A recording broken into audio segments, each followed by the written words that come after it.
So guys, kakain na po kami. Ito po yung ulam namin.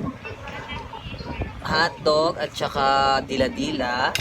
At saka ito yung rice namin. Magdalak tayo ng islat kung unti lang dapat. Ito po yung pagkain namin. So guys, kain po tayo. So nagla-live yung kapatid ko.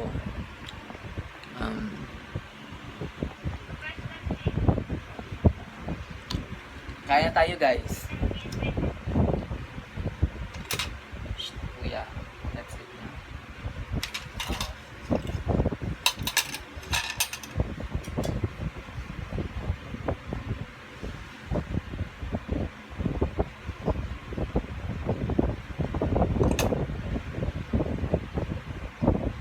Yan muna, Des. Mag-unlock na lang tayo pag marami na.